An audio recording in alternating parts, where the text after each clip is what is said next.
Hello, good evening, and a very warm welcome to Rangers Radio.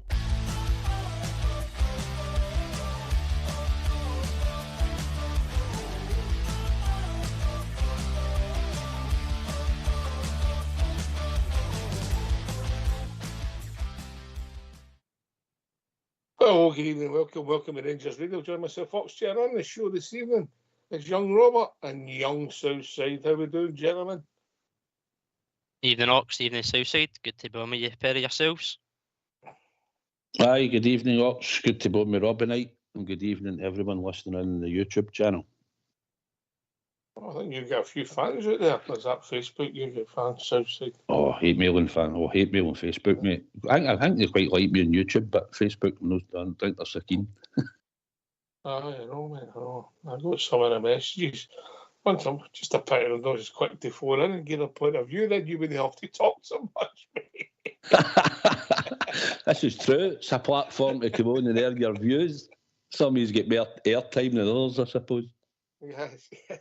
It's easily solved if people phone in. You get less airtime. Me also. That's a bonus, Robert. It's always good to get the listeners in, hear their thoughts and opinions. It's been a busy week, ups and downs, so it'd be good to hear some callers tonight come in. Okay, so we've got a wee plan. We're going to hear the manager's interview from last night. It's about 11 minutes long. We'll then get the phone lines open right away for people to come and join us. And right after the manager's interview, we'll get you two fine, upstanding gentlemen views on last night's tremendous performance. By the way, I'll be a 6.5. He's a hard man, Southside, isn't he? Aye, I thought it could get a wee bit higher than that. But he's tough, mate. Expectation doing a bit, mate. Over the time you turned up in your shoes, weren't they just quite polished? He went mad, didn't he? Oh, he wasn't happy at all. He pointed out straight away. He was like, look at that. You missed that bit round there. He's strict. Aye. Oh, tough man. Right. Well, here for the gaffer. Philip, come on. Philippe, tonight you added an extra body in the midfield, and Nico Raskin and him and Connor Barron were superb tonight. Was that a key facet of the game, is getting control of the middle of the park early? Yes, of course, against them was an important thing. So it depends also from opponent to opponent, how you put the pressing. The team did really well. We don't have much time to train on things, so it's really short in the training and showing images what you want. In that way, the team was really strong today. And Nico and Bas were really good. Before, Bas and Dio have been also really good in that way. So that's what we need. We have so many games every 3 days that we need a good squad in depth also to challenge in the 4 competitions. On that, how are Cyril and Leon, who both had to come off? Yeah, so Cyril get a knock or a finger in his eye or something in his eye. So he lost sight. He could not see good anymore. He was quite emotional about it because he wanted to stay on the pitch, but he didn't see anything, so he ran off the pitch, what was a really strange moment for me. But he apologized after the game. It's better than to sit down and give time for your teammate to come in. But it was in the emotions of wanting to win, wanting to react, wanting to play well, what he was doing also in the game. No problems with that, but it's good lessons also for this young squad in that way, to take every moment in a really professional way. And Leon cramped up, so I don't think there will be a big problem. I have more worries with Tom Lawrence, so we're going to see next couple of days what it's going to be. In a duel, somebody fell on him and he twisted his knee, so we will see the next couple of days how serious that is. Philip, it looked as though your team had a point to prove tonight, the way you started the game. Would that be fair? Yeah, of course, but we were all sick of losing. The players, like I said after the games, the players, the staff, everybody was disappointed about that. And we wanted to stand up all together. And that's what they've been doing. So it's good also that it was in this way, because it's in Europe. Somebody told me also it's more than 20 years ago that Rangers win a group stage game with 4 goals difference. So it's a good reference in that way. It's not so easy to do things like that. I still see a lot of things that we can improve in this game, but I'm happy that everybody can see that there's potential in this squad, and that's, like I've been saying the last weeks and months, we need time to get everything together, to connect everything together, and to get better and better. So I'm happy also with the goal, for example, from Igaman. It's his first goal for Rangers at Ibrox. All these things help a lot in the adaptation of the new players coming in. Quality of the goals that were scored tonight will have pleased you as well, I would have thought.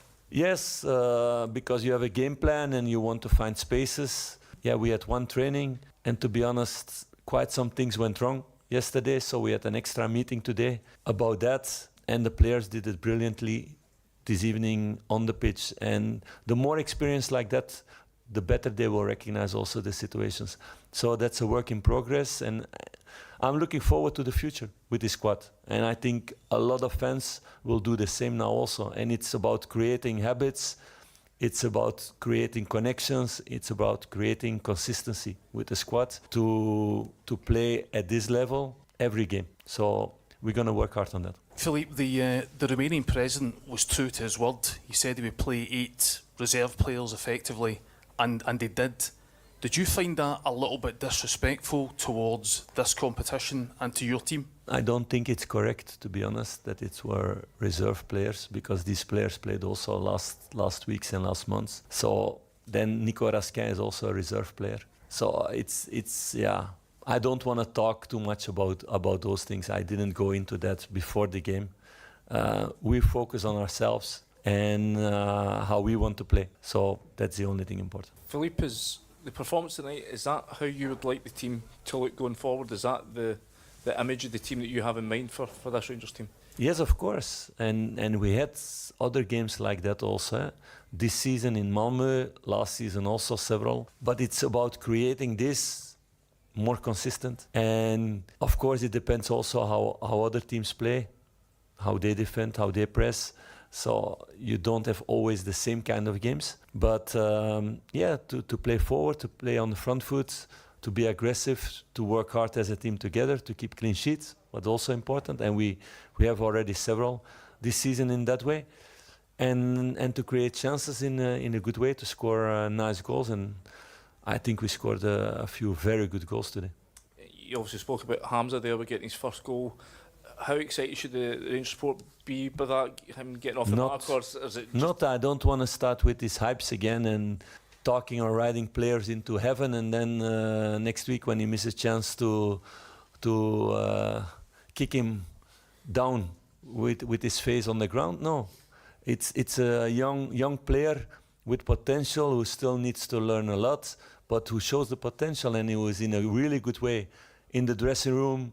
In the club, he didn't understand one word of English when he came, not even too much French. He's taking good English lessons together with Jefte and Oscar Cortes.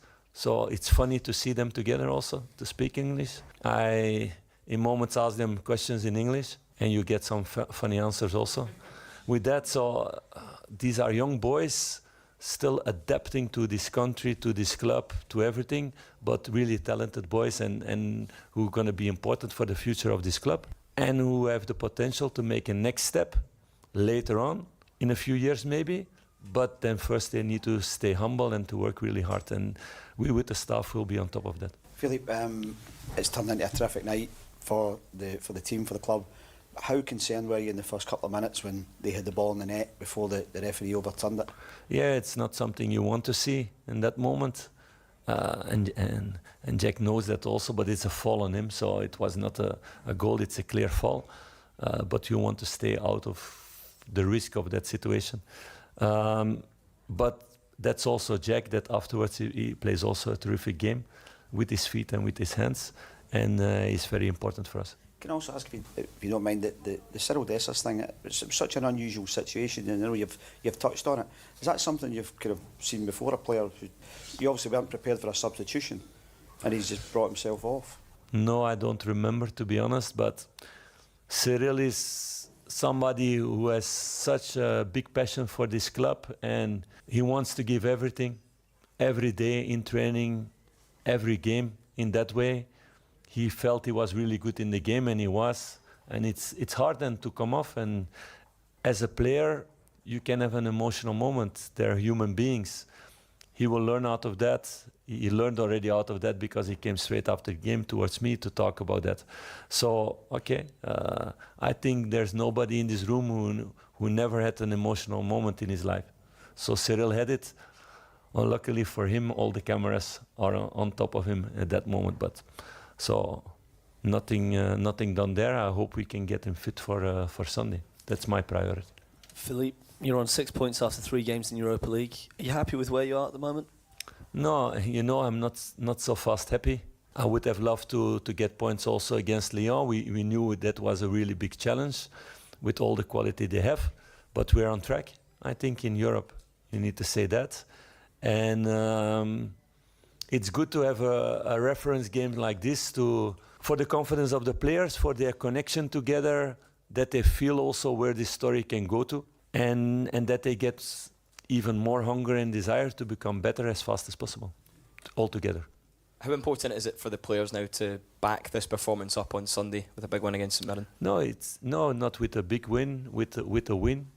All respect to St Mirren, so it's about winning the games, and if we can make it big wins, we will go full for that. But we know it will be a hard game again to break open the wall and not to concede on the transitions and on the set pieces. So it's going to be a challenging game after a big European night. It's about recovering well, and in that way, my young team also still needs to learn how to control their energy in the right moments.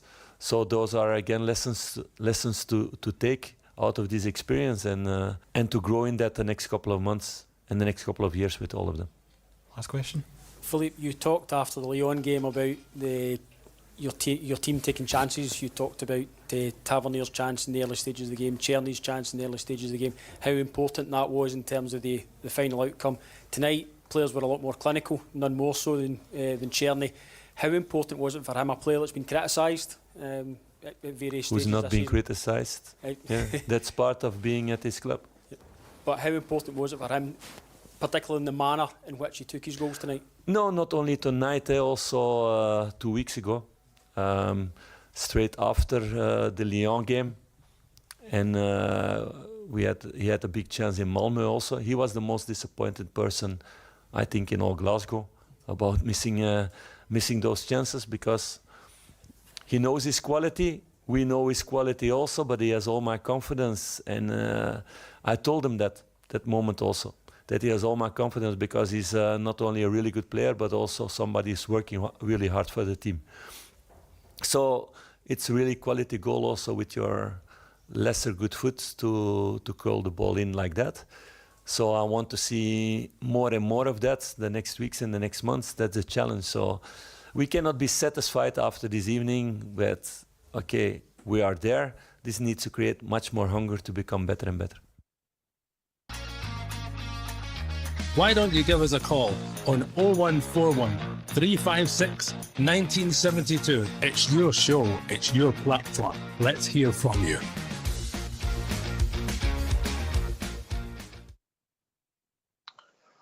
Well, thanks for that, Fox. Well, we'll start with the injuries. Obviously, it doesn't look too bad for Big Balogun. Bit of cramps outside. Desser's maybe an eye knock. We don't know where that will take us. Tom Lawrence looks as if we might miss him for a few games. That's my initial thoughts. So we'll see where that takes us. But one thing that did come up across that interview, everybody was mentioning the quality of the goals. Southside then, Rob. Aye, the goals were good quality, especially the first goal for Czerny.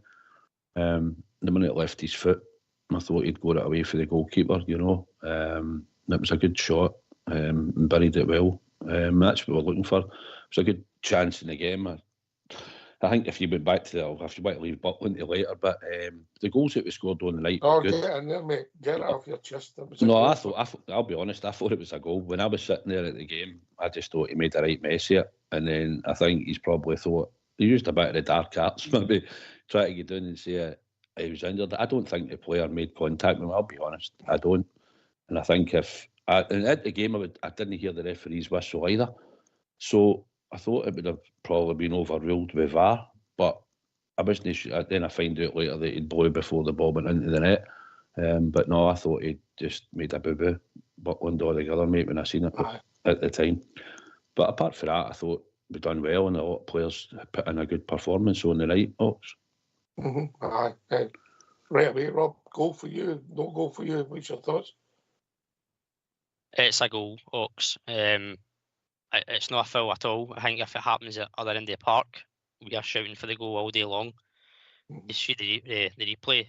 There's no contact from the striker on Butland, and we've got away with one massively, because I think if that does go against us very early on in the game, the nerves and the moans and groans start right away. So a goal should have been given, in my opinion. Yep, we got a bit of luck. Bit of luck with that. Bit of luck with the first goal, Rob. When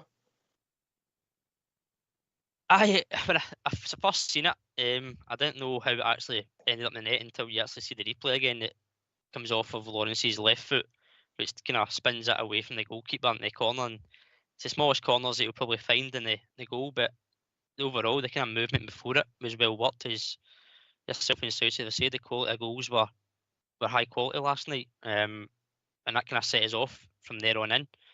Other than that first 2-minute period, the rest of the game kind of was quite comfortable. Oh. Aye. So,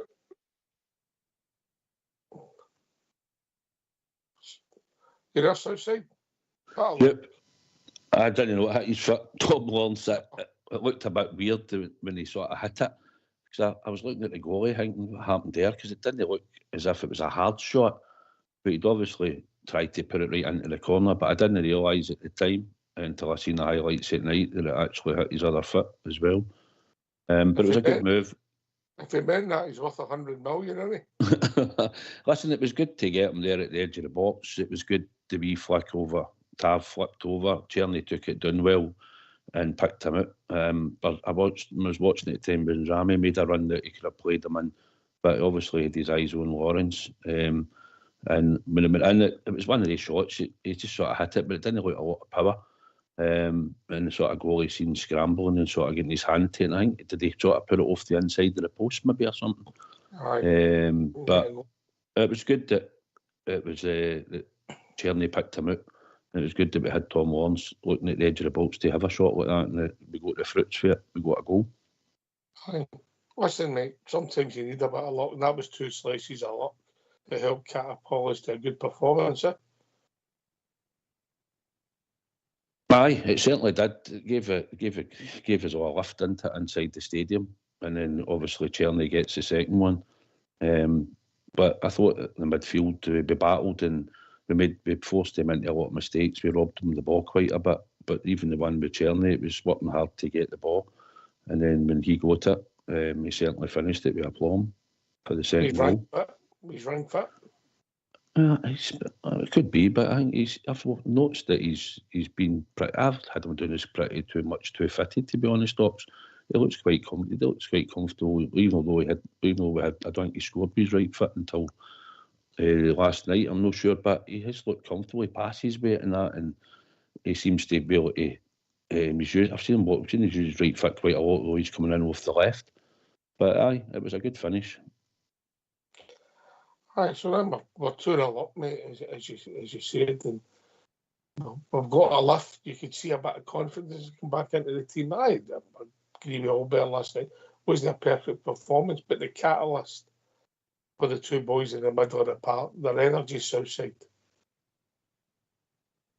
Aye, Raskin and Connor Barron.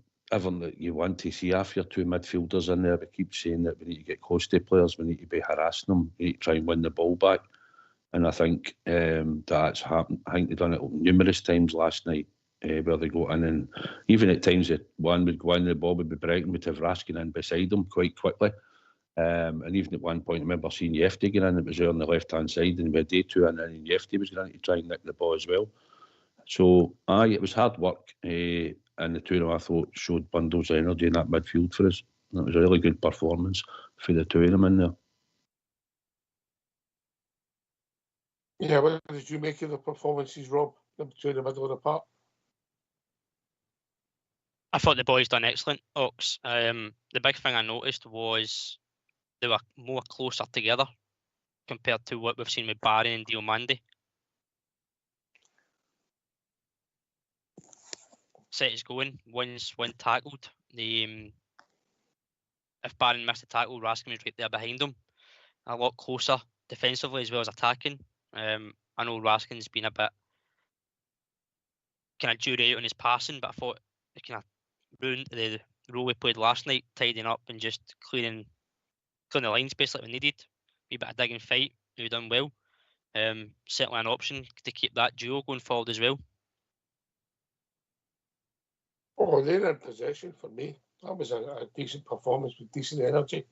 Bit of creativity. Yeah, you're right. Raskin, he's not the greatest passer of the ball, but that performance, big pass marks for me, Southside. Most of his passing last night was good. Towards the end, I think he was getting a wee bit tired.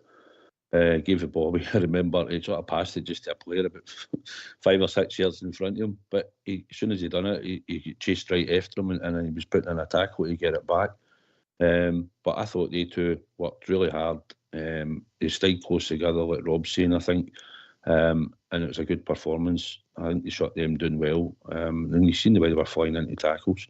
Even with Connor Barron, when we get the third goal, what was it, fourth goal? He wins a tackle in the midfield and the ball eventually goes to Ignamani. So he was at it all night, the two of them, and they deserve another chance at it, mate, to be honest. Mm-hmm. So we get into the half time. Obviously, the last couple of minutes, Lawrence is doing with his injury, and Diamande comes on in the second half. Arguably, I'm going to say I don't think we've maybe scored as good a team goal since, if you remember, the Galatasaray game when I think it was Tavernier scored for a Bonner cross and we'd worked the ball. Tremendous move with everybody touching the ball and down to the park. But that goal, the third goal at any level, Rob, was an excellent goal. It was, mate. It was the attacking directness that I think we've been asking to see, rather than the long ball, side-to-side passing. Very direct. Diomande does well to obviously get the ball through to Czerny. But as you said, it starts from Butland, and that's how easy it can be just to get in behind teams when you play direct. Nice one-touch passing on the way up, and then Czerny does well to finish it. Takes it on his favoured left foot and curls it beyond the keeper, gives him no chance. I thought he was really up for it last night, Czerny. Probably unfortunate not to get man of match. I know last night yourself and Old Bear probably put him in third, and I think that's dedication to the performance of Raskin and Barron, if I'm honest. But I thought Czerny looked real up from it from the get-go, and the 2 goals hopefully gives him a boost and kicks on from there, because I've said he does need more goals and assists in his game. Aye, well, he's had 5 already, mate, so his numbers aren't bad. But the third goal was a great move, Southside. You've got to give credit when it's due. It was. I've got a vision that Raskin played the ball to Tavernier, he heathered it in. Is that no? Was it Butland that gave me? I don't know. I can't remember. It was Butland. It came from Butland. Did it? Tavernier did it in Diamande first time through. I thought Raskin started it somehow and chipped it at him. But anyway, it was a good team goal. It was a good pass for Diamande. And Dessers gets took out at the edge of the 18-yard box with that defender. And Czerny, I think that probably gave Czerny the decision as well as he was running in. I think he had an idea that he was going to go alone, but he'd certainly get took out at the edge of the box, so the square pass probably would have been on for Dessers at that point. But to give the Sailor defender a dummy and then just hit it first time before the second defender gets to him, side foot in the corner, it was a great finish. Aye, and then obviously with the bit of Dessers going off that Philip Clement was talking about, Rob, I think what he's saying is you go down, you get the trainer on, and you give the coaching staff a bit of time to get the sub ready, just in a couple of minutes. You know, obviously we're winning the game 3-0, but it could have been nothing each. So I think he's had a wee word in his ear, and hopefully everybody learns it. It's part of the game, Rob. It is indeed, mate. It's part of the game. I can understand where Clement's coming from in terms of Dessers not wanting to stop the play and keep the play going on the park. But it's important that we've got the substitution ready there and then. I think Igamani got quite an earful as well from Clement, but I think that was just in the whole moment of Dessers going off that quickly that it wasn't anticipated to be done that quickly, the change. So learning points for all, I suppose, including Clement. He's never seen that in his career, and hopefully doesn't see it again anyway. And then Ignaman come on, mate, and listen, a good fourth goal, Southsider. Aye, it certainly was. He got a chance to go and have a wee run at the defender once Barron had won the ball in the middle of the park, a good tackle. And it was a good finish. I was wondering if he was going to finish it as he was getting to the edge of the box. But he certainly picked the right moment. He hit it right in the far corner option. It was a good finish. I was glad to see him get off the mark. He was unlucky, actually, not long after that, wasn't it? He broke one down with his right foot and hit it with his left, and the goalie made a good save. But that finish that he had, that obviously would give him a bit of confidence, hopefully, going forward. But he's still a wee bit raw in that, Ox. But it's good that he got a goal, and it was in Europe for his first one. Rob? Good composure from a young lad. As Southside said, he picks the right moment to shoot. He could hit it early, snatch at it. But he's anticipated the defender and the goalkeeper trying to keep them on their toes and keep them guessing. Good composure and a good finish in the bottom corner. And as again, Southside said, hopefully a wee bit of confidence from that kicks on. And with this injury to Dessers, he might have some game time coming up at the weekend.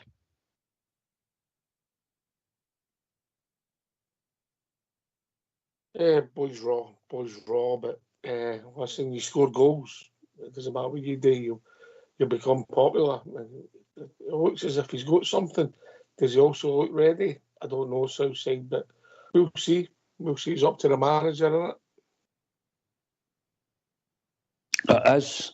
It is, and because the way we're having to keep scoring goals, we need to get somebody that's playing number 9 to score. Dessers hasn't done it the last wee while. In fairness to him, last night, he worked hard. You know, he ran a lot, which created some space as well. When you're watching the game in the stand, you could see his run gave space to somebody else when we played the ball in and that, and he took a defender or two away with him. But he never really get many chances in front of goal, but he worked hard. But Ignamani, obviously, we're looking for him. If he's getting a chance going forward, there's a bit of pressure on him because he has to score. We have to. That's what we look for in our strikers, to get us off the mark and get scoring. But listen, he'll build his confidence up. He looks like he's got something about him.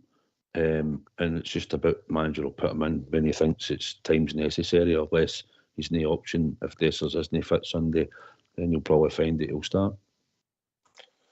Young midfield in the second half, Southside. Young midfield, did you say? Aye. Raskin, Barron, Aye. They're young boys, and Yefty's young as well. I think if you probably looked at having Butland and Dessers, they were about the 3 oldest on the park. And after Tom Lawrence came off. So it is a young sort of squad. There's a lot of players under 24 in their team. But the midfield's certainly young. And it's just about them trying to gel together. And they two just went out. I heard the manager saying they never had much time to work on it for the game on Sunday, to how they were going to play. They just showed them graphs and they've understood what was required to be done. And they went out and delivered. I mean, they battled, they worked hard, they won tackles. Even the two of them managed to get themselves to the edge of the box. Raskin was unlucky in the first half. At least he hit the target. Goalie made a save. And then Barron got himself to the edge of the box. He just claffed it wide left. But it's the first time we've seen probably two of our midfielders getting to the edge of the box and having a shot. It's usually Tom Lawrence in the 10 position, but they two last night managed to do it. But they worked hard over the Barcocks, and they deserve the plaudits that a lot of people have probably gave them. Listen, mate, you criticise, you critique when people are bad, and you've got to be fair if people are good, and they two were excellent last night. And so was Cherny. And the three of them, it was the first, second, and third, me and Altbear last night, man of the match. Any one of the three of them, sorry, Rob could have picked up the champagne or whatever it is nowadays. They could have, Ox, and it's a massive difference compared to maybe singling out one player as a standout when you've got 3, and if you've got a guy who's got 2 goals and an assist coming in 3rd place, as I said earlier, it's a kind of dedication to the effort and performance from Barron and Raskin. and I think they complement each other very well. As I said, they were more tight-knit together. But any one of the three, as you mentioned, was deserving a man of the match. I thought Yefty also had a very good game as well, going forward. I know he's young, as Southside said, but a lot of development there, but a lot of confidence, I think, in the boy as well. I said it last night, Rob. I like him. I mean, I don't know why. I'm not saying he's the greatest defenders, but that pace helps your defence. And I notice he doesn't come up. He stays back, so that gives you a lot of cover. And what I've noticed, there's no many running away from him, and his defending is slightly improving. I'm not saying he's superb at it.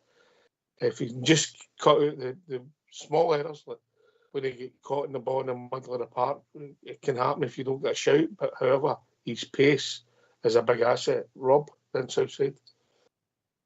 It certainly is, mate, particularly in Europe. You're going to come up against some fast-paced wingers and they kind of ties. A lot of kind of bigger games to come up in Europe where teams do have that fast-paced winger.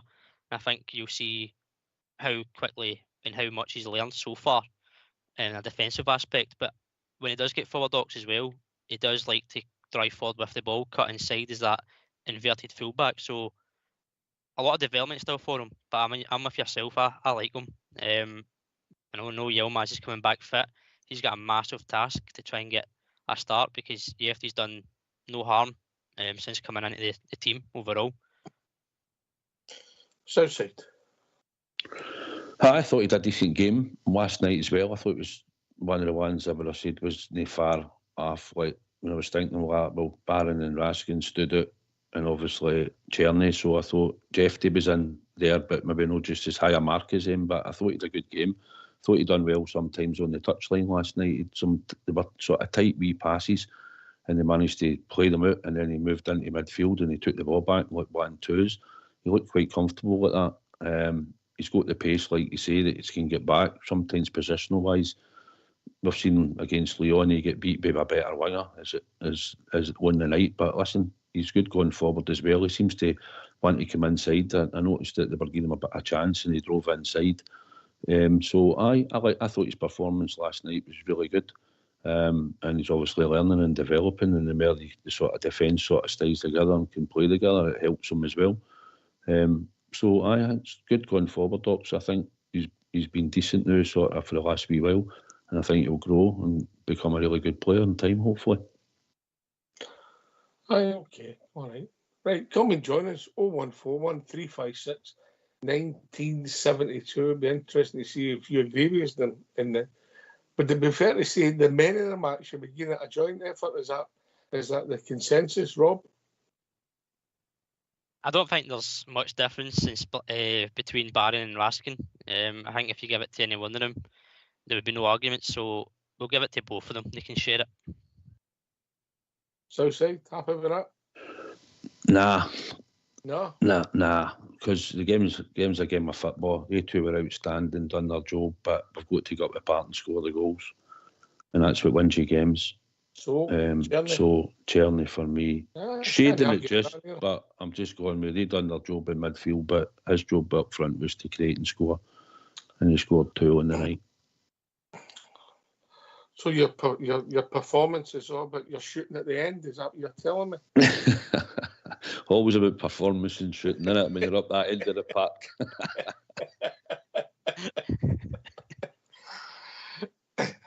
No laughing at the back here, Rob. No, I'm not laughing at all, mate. Fox has Southside. No, but he done what we want, you know. He's on that. He's up there to create and score, and that's what he done last night. And he scored 2 good goals. And listen, they two were magnificent in the middle of the park. But that was just the reason why I'm going for Czerny, because the game's about scoring goals. Aye, I get that, mate. When they argue, you know, it's that close. I don't think there's an argument, if that makes sense, Rob.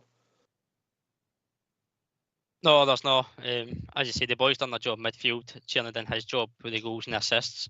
I think you just look at a game, you always want your engine room to be mentioned and a good performance and a good result. And they two, again, they done their job. It's allowed us to get up the park and take the chances. Aye. Good performance. A good team performance for me. Gave them 7 out of 10 last night. Considering arguably 1 out of 10 at Kilmarnock, but we'll pick ourselves up and we have to part the Kilmarnock game now and we have to take that as a benchmark, hopefully Southside there. Oh, aye. Standards as for me, that was the right sort of work rate that you put in. Tom Lawrence, by the way, just while I'm thinking about him, he had a good first half. Done a lot of good things. He linked a bit of play. He got stuck in as well. Took a few hefty challenges. I thought he did a good first half. But aye, that's the way it's got to be. It's got to be high tempo. It's got to be on. And that's the way it's got to be. Listen, it's like that because they were willing to come out and try and attack us. St Mirren on Sunday might not be that keen. So therefore, then we've got to go back to, it's all right being blood and thunder and getting about the park and winning tackles, but St Mirren might not be too adventurous on Sunday, so it might come down to us to break down the wall again. So it's down to us to be imaginative. So that's what it'll probably come down to on Sunday. They'll probably not come out and want to make it that open game. I wouldn't imagine. They'll have a game plan and they'll be well set up, Stephen Robertson, when they come. So it'll be a different game on Sunday, Ops.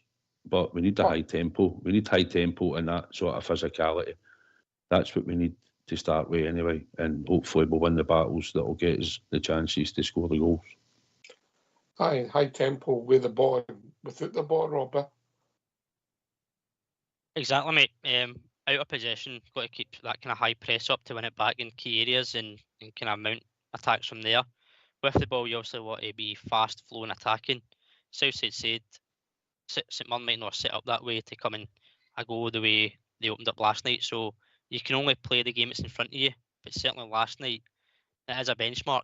But I think that's where part of the frustration comes, that we can put in a performance and an application like that. And then come a league game, it kind of goes back to the breaking the wall down, as Southside says, to find a way behind the teams.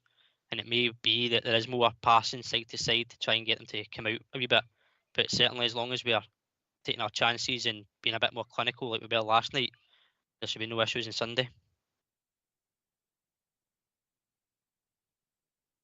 Oh, take your chances, shoot when you get the opportunity, make the right decision in the final third. Basics, but it's not always as simple as you think, Southside. No, I've seen teams struggle for it for long times in the game.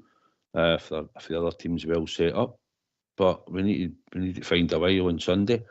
They might change their tactics slightly. They might think, well, we could have a go at Rangers here if they fancy it, but I don't think they will. I think they'll maybe just try and hit us on the break at times, and there'll be set pieces and the usual, but they'll be well set up. That's the thing. He sets his teams up well. So it'll be down to us to break them down.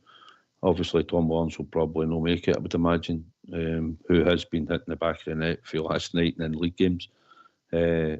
So Tierney will need to hope will come out and be creative again and get us off the mark, and whoever's playing up front will need to be in it, and we'll be looking for other players to come in and contribute as well. So it's just a different game on Sunday to what we played last night, but as long as we can keep a tempo up and make sure that we're running about and doing the right things like that, like we did last night, keep that up, and that will stand us in good stead going forward.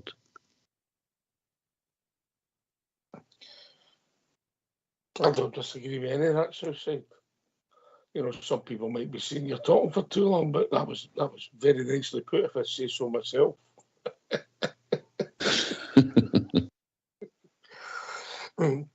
Private joke, people. Private joke. Right. Anyway,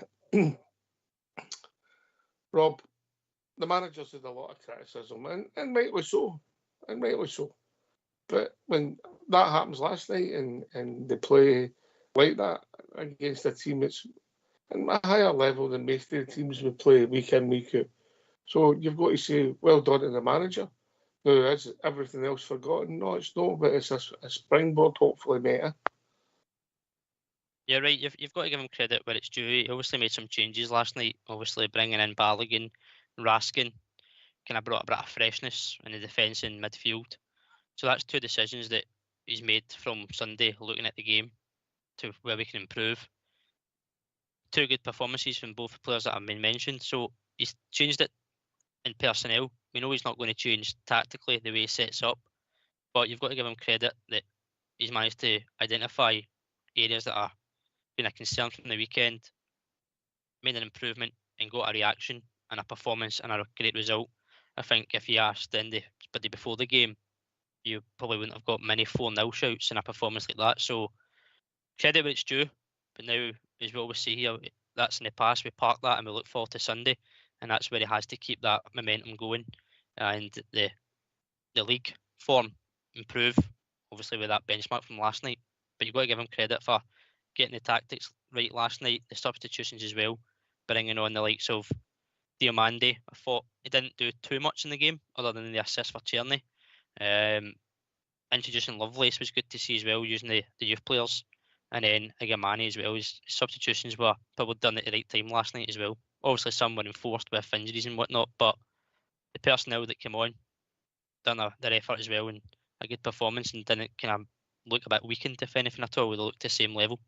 And that's all down to the manager's decisions at the end of the day. Where are you, Southside, in this bringing Casemiro on and putting Tav up one? What's your thoughts on that, mate? Nah, I'm not so keen on that at all.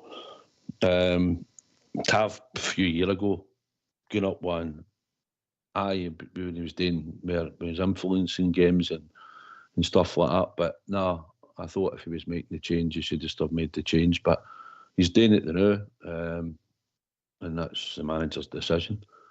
But it's no something. I don't think he would.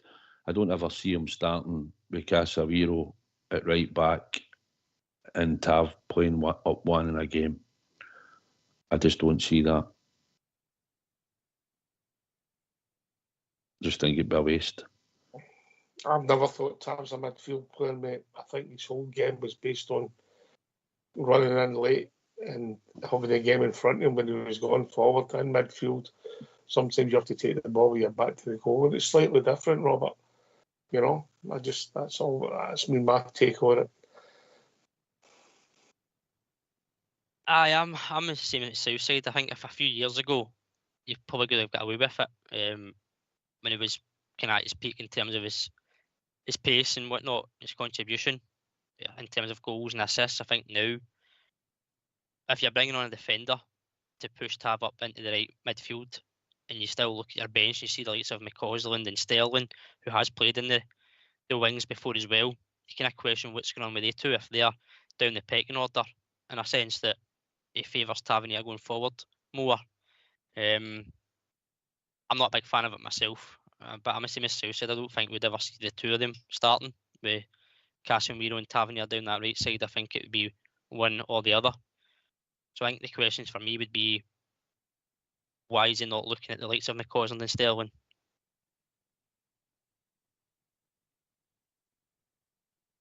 I think the two of them are coming back for injuries. That's all I could think of, mate. But then why the argument will be why you're on the bench, Southside.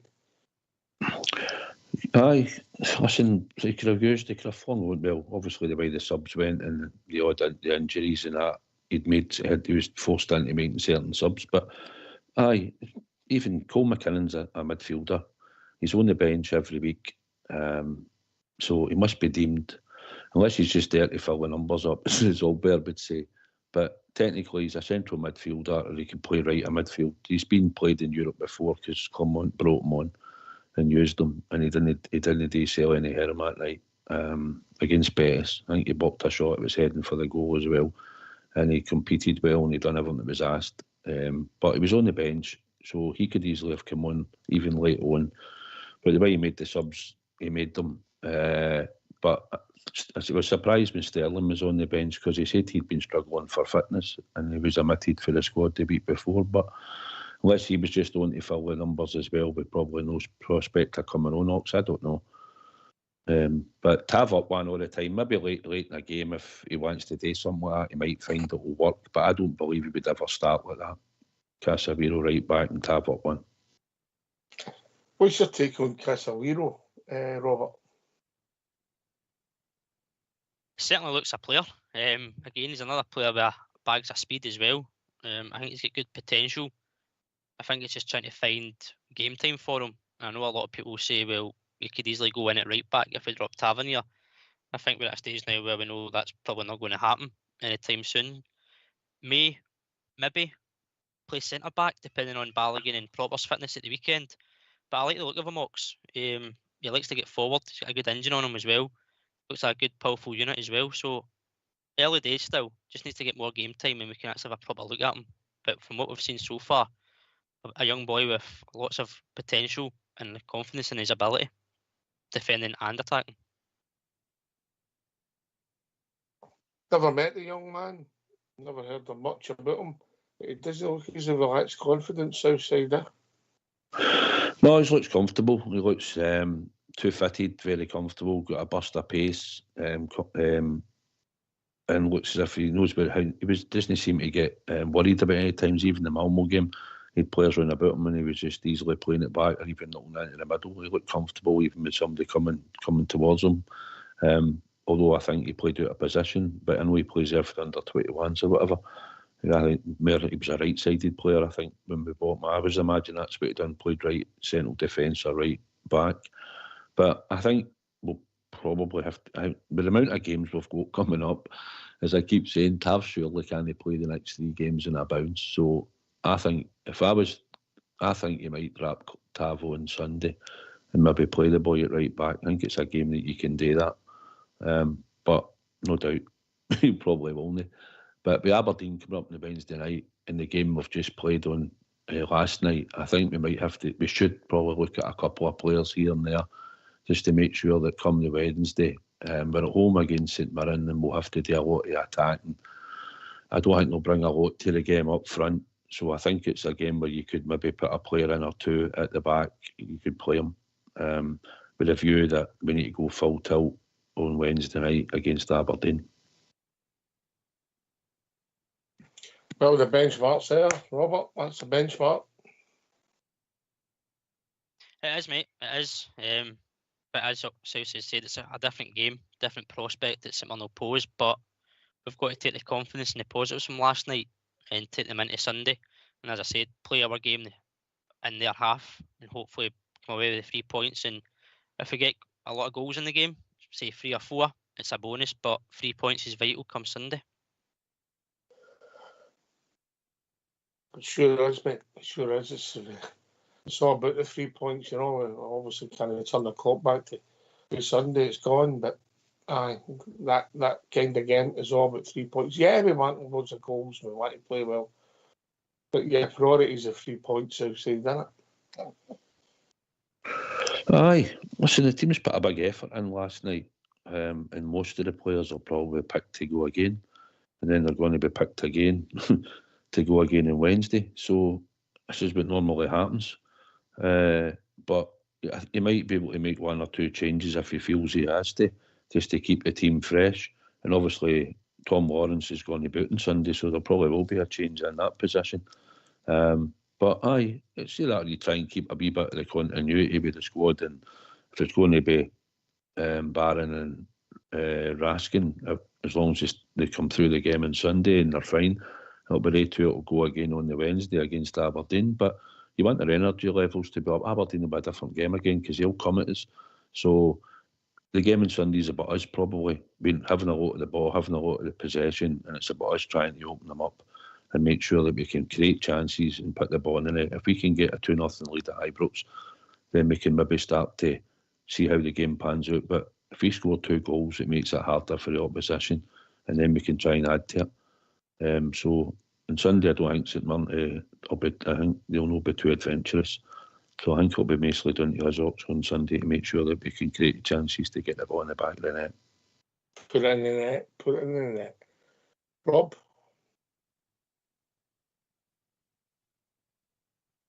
Oh. Sorry, mate. Was doing a bridge, man. That's all right, mate. Carry on. Aye. Pretty much echo what South said. It's just taking a game at a time, but obviously the league is our bread and butter. It's fine having a performance like that in Europe, and as I say, we park it now and we build on it. But we just go into Sunday and we kind of put last Sunday out the minds and focus on ourselves against St Mirren. It will be probably a stubborn St Mirren side that we'll come up against, and we need to find different options to get in behind and take the chances. I think Southside's right. There'll be probably the majority of the squad that played last night will feature or start at least on Sunday, and then, as you said, 2-3 goals up if you can. Maybe look towards the Wednesday night game against Aberdeen and get some fresh legs on the park and protect a few boys who have put a good shift in last night and will be expected to go again midweek in Aberdeen. But St Mirren first, you've got to go and get the result any way possible, whether it be a Bridgeman or another 4-0, 3 points, mate. Of course. But there's the reason we can't score more goals if we play what we did last night. Because that tempo and the shooting and taking your opportunities when they arise, Southside, that's what we've not been doing. Now, I'm not saying we had a lot of chances at Kilmarnock, so that was a bit of a unique performance, but even in some of the other games, we've had a lot of chances, mate. Aye, we have, and sometimes I've been hanging on to that one goal. But depending on who takes the part, and obviously we've got a bit of confidence for last night. Listen, we scored some good goals with some good bits of play.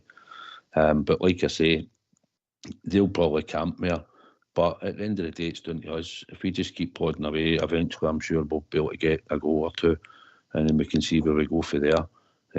But it's just about us on Sunday. We've got to make sure that the attitude and application is right for the start. But the players put a lot of energy in on Thursday night, Ops, and they've just got to make sure that the game's coming thick and fast, that we've got enough energy levels in the team. We don't pick up any more injuries whatsoever to keep the team going.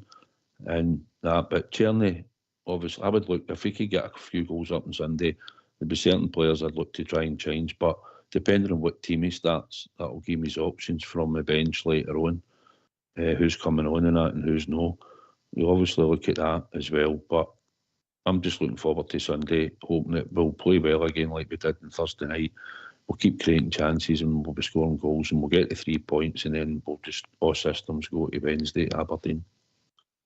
Aye, the theory sounds, Rob, innit? It is, mate. It is.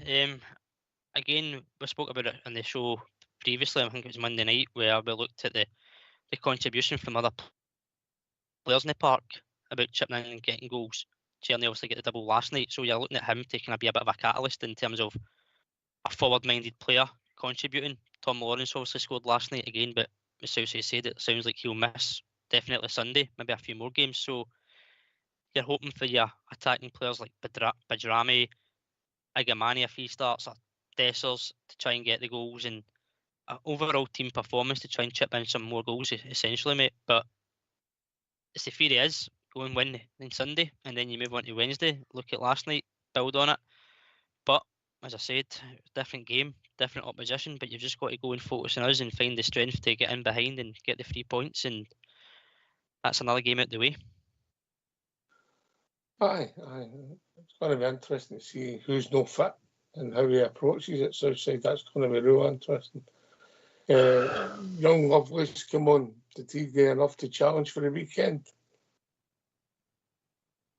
He didn't really do a lot. He ran his position, kept there, worked that side yet.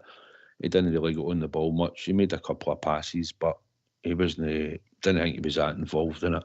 But I was delighted that he got on. But I was slightly disappointed he just didn't show that wee bit, or maybe go buy a player of that and just do what he's doing for the Rangers running for the B team. But listen, it was good for him to go on. It's a product of the academy. And we're hoping to, whether he'll get a chance on Sunday, still in the squad. Probably, I would say yes, because Lawrence is injured. So I'd like to think he'll keep a place in the squad for Sunday.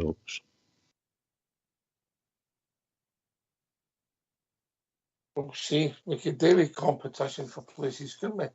You know, it just shows you get injured. There's Ridvan. He could actually be the third choice for left back now. Expensive third choice, you know, after Jeffy, Casemiro, and then arguably Ridvan, bizarre as it sounds. You'd forgot about Robbie Fraser then. They just making him fourth choice. Well, potentially, that's the thing, yeah. I didn't even consider him, if I'm being honest, mate, but that's a fair shout. Rob?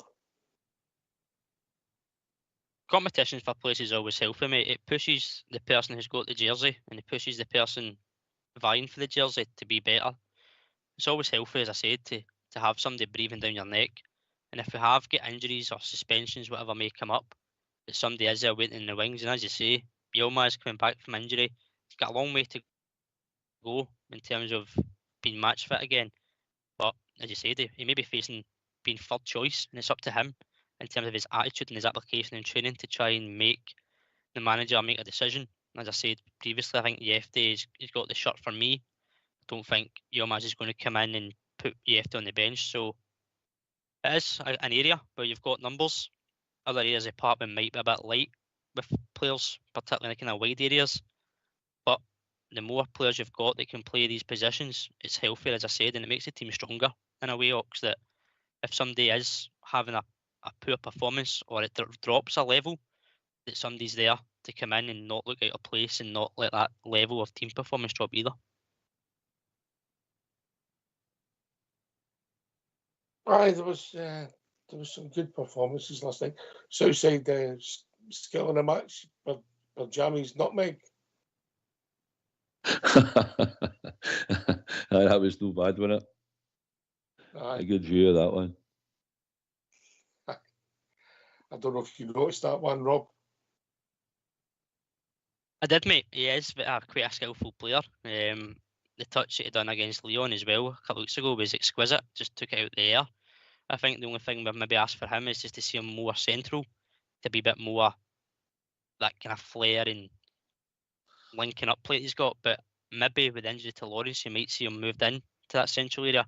But again, the managers get players there that can play different positions that they might throw a wee span in the works come Sunday. You never know. You never know. Okay. Right, okay, so we're going to slowly move on to the game at the weekend. Thursday's was a big game, but Sunday's, bizarrely, you could argue, is maybe even bigger.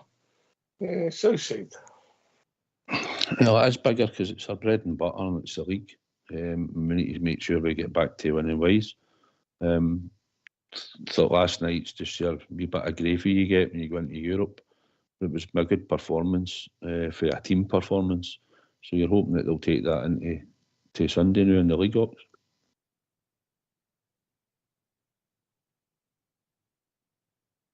That's the standards. Rob? Yeah, right, mate. It is the biggest game because although you look at the European game, it's a win. You look back at the last league game and you don't want to be looking at a loss dampening the kind of spirits. So you've got to go and rectify your league form. As Southside said, it's the bread and butter. Europe, we know we can perform, we can play at that level. But for some reason, the league form is always more ups and downs than we do in Europe. So we've got to go and have the right attitude, the right application as last night into the league form. And that kick starts on Sunday. And as Southside said, it becomes a very quick turnaround to Aberdeen on Wednesday night, which again becomes an even bigger game if you look at it in the sense of points and what's at stake already at this stage of the season. All right, gentlemen, believe it or not, we've reached that time in the evening. We're going to have a tune. That's sort of race by. No, is it ready for the tune? Aye. Well. Right. I think you picked this one out tonight, Southside, so we'll leave it as a wee surprise for the listeners. Get yourselves a mute because we're going to have a tune.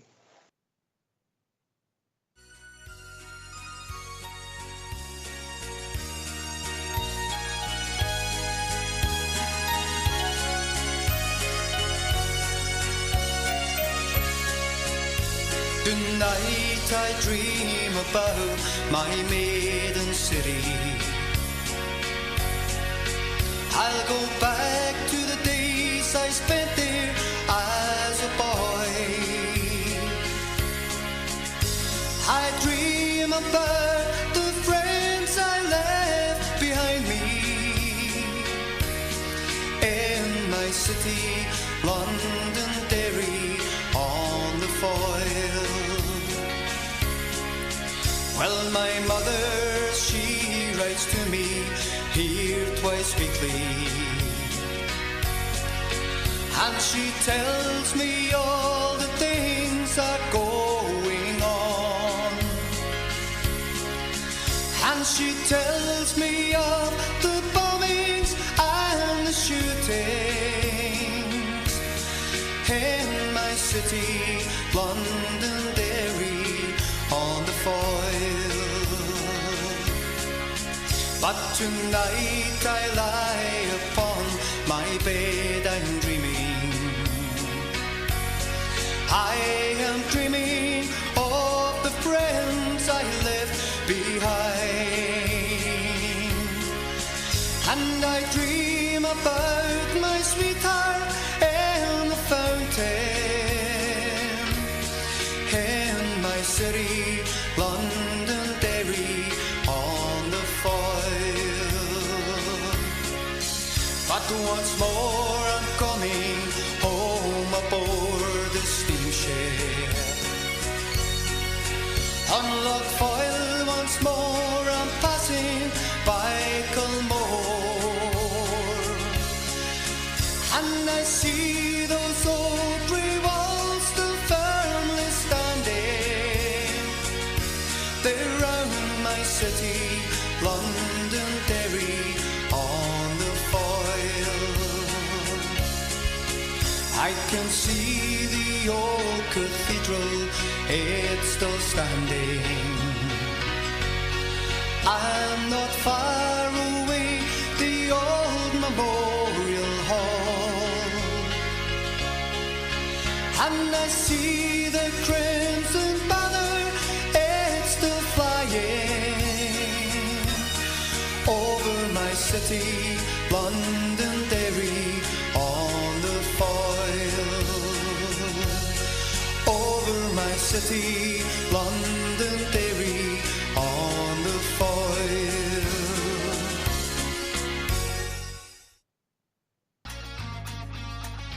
Why don't you give us a call on 0141 356 1972? It's your show, it's your platform. Let's hear from you.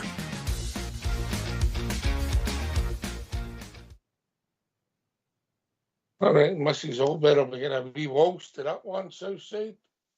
Aye, it was only a request I put in. Somebody was asked us, I was talking to during the week across the water, and I said, well, I'll put the request in. If you get to hear it, they're listening right, then so they'll be happy that it got played. Why not? Why not? I think we joined by Jim. Evening, Jim. Evening, brothers. Well, singing, having a wee sing song to that song there. Right, Jim. No bad, no bad. Good to How hear you doing, you. Jim? No bad. Good evening, lads. Point is, who replaces Tom Lawrence? A wee bit disappointed last night with Diamondi. I thought he was very negative at times. I know he had a part in that goal, the breakaway goal, but in his overall performance last night, I was a bit disappointed with the wee man. Was it the double shuffle he was doing too often? Was that your frustrations? No, I thought he was been too negative too many times. Instead of going forward, he was taking that easy pass and the ball was going back 10, 15 yards. And I thought he could have been on the front foot more. All right, a comment, mate. Rob, then Southside. Evening, Jim. Good question, mate. I'll be honest, I would not be surprised to see Yanis Hadji starting Sunday. And the number 10, he keeps Badrami left. I think I would be... That'll be hard. That'll be hard. Is he still suspended? Right. Rob, thanks for the call. Don't be a stranger, and we'll be in touch. Southside. I'll just finish the show with Jim. He knows what he's talking about. Brilliant. Right. Actually, I thought he served as one Right, match start suspension. again, Rob. Start again. Right. Well, it's not going to be Yanis Hadji, right? Because he's suspended.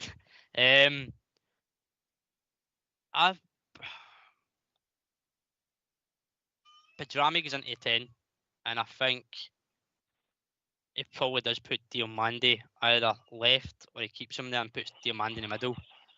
I don't see him picking any other kind of player. The other option I would maybe look at personally would be Casemiro at left back and moving Yefty up one.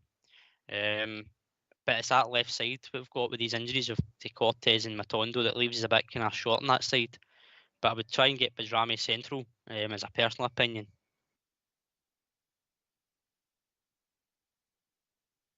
South side. I'd fling a spanner in the works, Jim, but he's not fat enough and he'll never do it. But the easy option would be, if you want to keep Benjami out wide, stick with McCausland as your number 10. But I think Benjami would go in there. I think he will. The only other option, and it's not really an option, but Kieran Dowell, he seems to want to play him. He might stick him in there as a 10 and leave Benjami out there because he might think he'll be effective out there and do something. But then again, you're looking at number 10 to be effective and he probably wouldn't be. I think it will be Benjami, mate. I think it should be him anyway. That's the natural number 10, isn't it? And you'd rather he was doing his best in his natural position than being out left and maybe not being really at it the full game. So I would think I'd go for him, Jim. That'll be interesting, I think. I'm interested to see who he puts in there. If Lawrence is definitely out, and then Casemiro doesn't go on at left back, so you go with Jeffy, I would say that Benjami will stay out there, and I'll be interested to see what he does. But if I would like to Casemiro to get a start as well, and to do that, what we've seen, if you're not taking Tav out, put him at left back and put Jeffy forward, as Robert says, mate, and then you've got that option of Benjami in there, and you've still got Pace out on the left, Pace right down the left, and you've got Benjami playing in arguably his natural position. Well, we were led to believe it's his natural position, Jim. Yeah. Did we not try him in the centre there against, was it St Johnstone recently, and kind of flatter to deceive? He's played there once, maybe twice. But I'll be interested to see what you done, what you would do with Casemiro, or would you just say that's Shefty's position and he looks to do something else outside? Listen, you're moving about 3 positions to fit players in to fill one here, right? So your options really are Kieran Dowell, or you put Bajrami in and then you just fill out. Then you have to fill the left onside position in. But either that, or you can move Diomande up in there, probably, and keep Barron and Raskin in the team. It's just to fill one position, but it's an important position because the guy that's just coming out injured is the guy that's been scoring for that position. So something has to happen, and Dessers has not been firing, and whether he'll even make a game. So we'll have another option to pick up front, and how we're going to go about that, and tactically how do we break teams down, and how do we get the bottom and that. So it's something for the manager to work out. But we only really have to solve that one position without moving 2 and 3 positions or other players. Yeah, 100%. What would you do, Jim? What would I do? I would have the pin in there. I would play Big George in there. Big George. Yeah, don't you? I'll be getting a phone call in a minute. No, that's when you don't get a phone call, you worry. It's when your door gets chapped, that's when you worry. Brilliant. Oh, again, I think, as you say there, hopefully he doesn't try to move 2 and 3 players to accommodate one player in there. I would like Casemiro on the pitch, mate. I would like to see more of Casemiro. I thought young McCausland, if he was fit last night, was a bit unfortunate when he decided to move Tav on. I thought he could have maybe gave Tav a wee rest and put the obvious out there to get minutes in his legs again. I don't disagree, Rob. I said it earlier on, mate, when he brought on Casemiro and moved Tav up, why he kind of never looked at McCausland instead. And then I think you had mentioned possibly coming back from injuries, but it was a game where we were comfortable. You could have brought them on and got minutes in the legs with a view to Sunday. potentially because it is an option. He has played on that left-hand side before as well. I don't think he's had a lot of game time this season compared to last season. Certainly a player that takes his chances when he gets them. Again, he's a raw young boy that's got a lot of development ahead of him, but it's certainly a chance if he does get the nod on Sunday to go and maybe take a wee stake for a claim, especially the way Czerny's playing. Obviously, last night's performance, I don't think he's going to move Czerny out of position. So if he does get the left-hand side, it'll be an interesting view. The other one I was thinking of, Erox, just came to me. You asked before the tune was the boy Lovelace. Does he maybe give him a start on the left? And then if it isn't going too great, he's got an option of bringing Diomande in and putting Bajami out on the left again. We'll see. We'll see. I think the manager might go with Diomande in there. I don't know if I would, Jim. Don't know if I would. I don't know where his natural position is yet. I don't know if it's the two. He's effective in that two position. I think he might be more effective in your traditional 4-4-2 or a 4-3-3 with his lefter one, and you're playing as that unit, if that makes sense, Jim. Aye, he's got good feet on him, which could be beneficial in that thing. But as I say, I think it'll be a wee bit unfair on Raskin and young Barron if they kind of breaks that partnership up, because they were pretty dogged last night, the two of them. And excellent. Aye. I thought Raskin was the better of the two of them. As Southside said, you couldn't have split the two of them last night to see who was getting that man in the match, or the boy Czerny either. I thought Raskin was the catalyst at the start. He was the one that took the kind of the stuff in the neck, Southside. Aye, Raskin was all about the part. They were the two of them were immense, but Raskin, because people have criticised him, he's injury prone, he's this, he's that, he can't pass the ball, and his passing was pretty bad. But on the whole, last night, there was a bit in the first half when the boy he tracked round the side of him and he stuck his foot in, and he managed to wrap his foot round it, and the boy sort of had a go at him, but he sort of got away from him, and then he just passed the ball. It was great how he recovered it. And I thought, about the park, he done really well. The two of them were fantastic. You know, Jim, they just, it was that sort of performance. You wanted high tempo and energy, and even at times the two of them were in at times trying to win the ball. So I thought it was a good performance with the two of them. Diomande, I think I would probably play him left on Sunday and stick Bajami as a number 10. He could keep it. Bajami might be better. He might think maybe their right back, maybe Bajami might be better up against their right back because his qualities, he's got a bit of pace, he's got a brain, he's got good vision. And maybe Diomande, he might think if he's picking him, might be better just getting in as a 10 in that type of role, because he might get more at Bajami coming in and going down the sides or what. I don't know how he'll think it, and until he looks to see what the St Mirren team he thinks is going to line up. But whoever gets in just has to make sure that they put in a good performance. They need to try and assist and get goals, because we might not start with Dessers, and although he's not scored in 5, he was the guy that would normally score.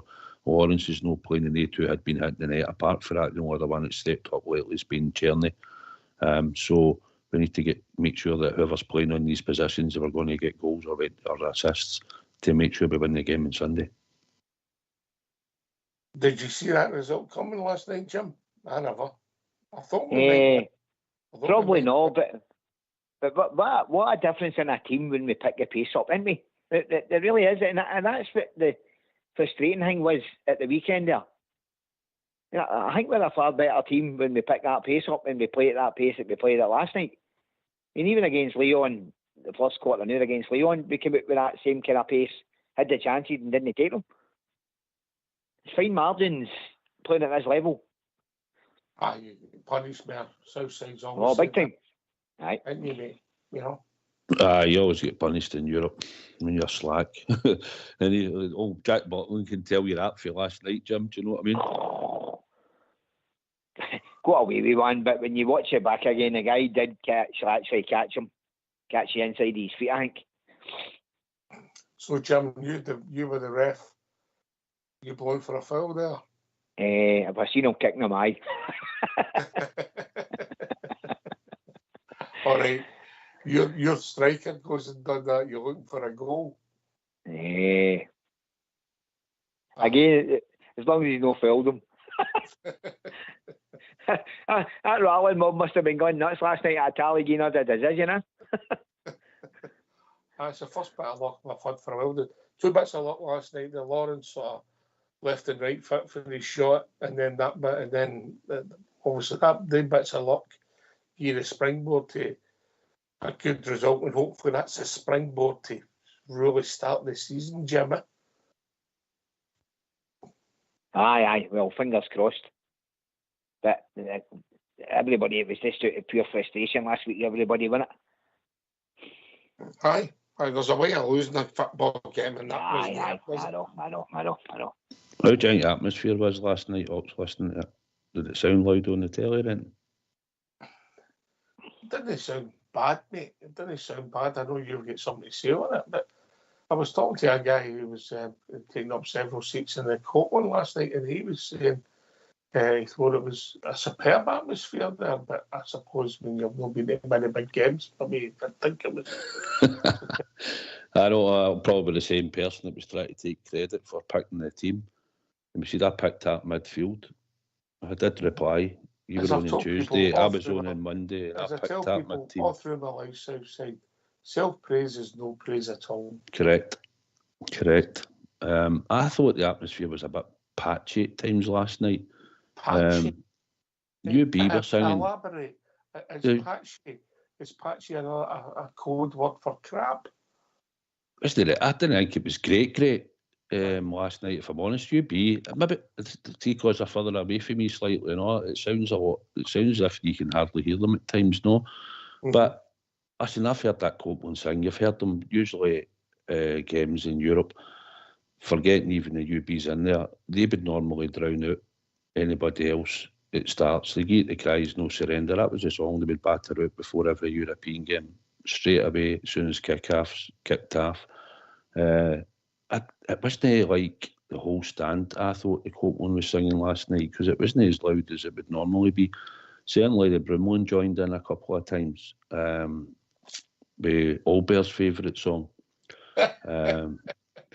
They joined in, you could hear them, they were quite vocal to a point in there. In the Brimlin, where I was sitting, it was quite noisy for bits of games. There was a lot of them had been in the hospitality. I think they'd a bit to drink, but it was quite good. But I thought when the UB were up the other end in the Brimlin, the enclosure, most of the main stand, and mostly everybody in the Brimlin. So I joined in. I spoke to my mate who was sitting in there, and I says, I could see you weren't even joining in and clapping and all that. He was just sitting there, like a few of them running about him.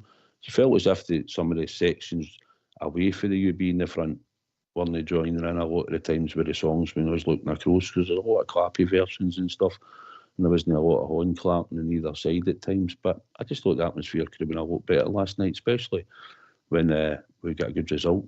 That's just my opinion. Probably getting shot down now, but that's what I thought. You get shot Southside. Yes, mate. Did your neighbours get home all right last night? Did they enjoy their night out? Aye. Some of the boys that was working last night said that the corners in Allison Street and that were pretty quiet, so they were.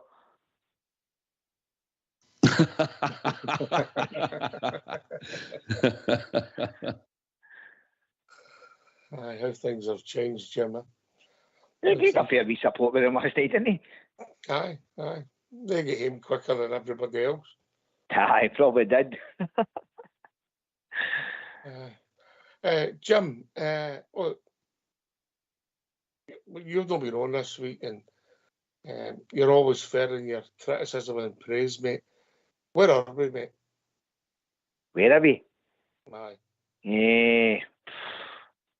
Last night, just to me, can I hang my frustration in this group and the way we play?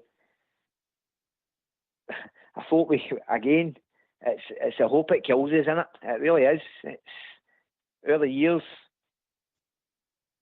Every time they seem to drop points, we drop points.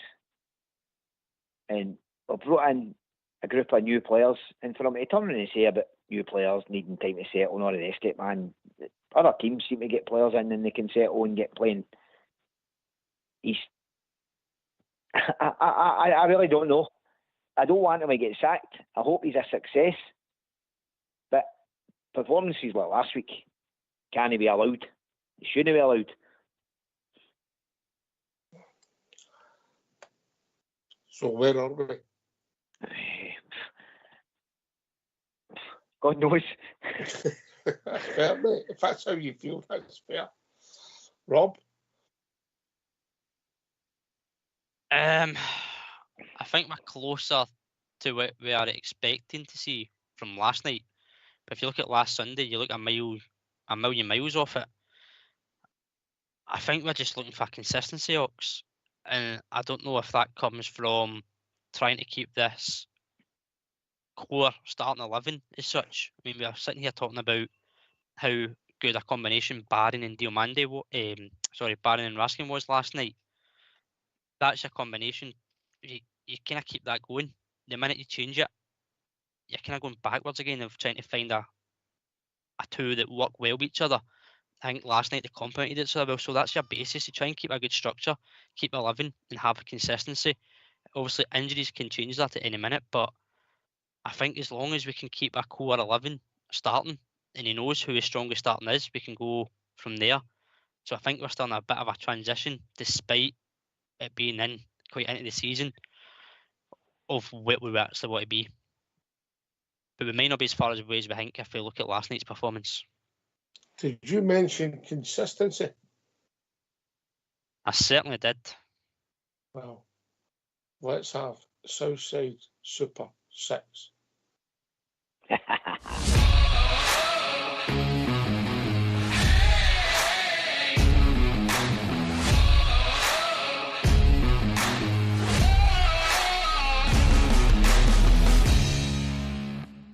Hi, welcome to Southside Super 6 for October the 26th. My first selection this weekend is Aston Villa to beat Bournemouth. My second selection is Burnley to beat Queen's Park Rangers. The third selection is West Brom to beat Cardiff. The fourth selection was Wycombe to beat Leyton Orient. The fifth selection is Livingston to beat Raith Rovers. And the sixth selection is Brentford to beat Ipswich. If you take all six, it pays 26.5 to 1.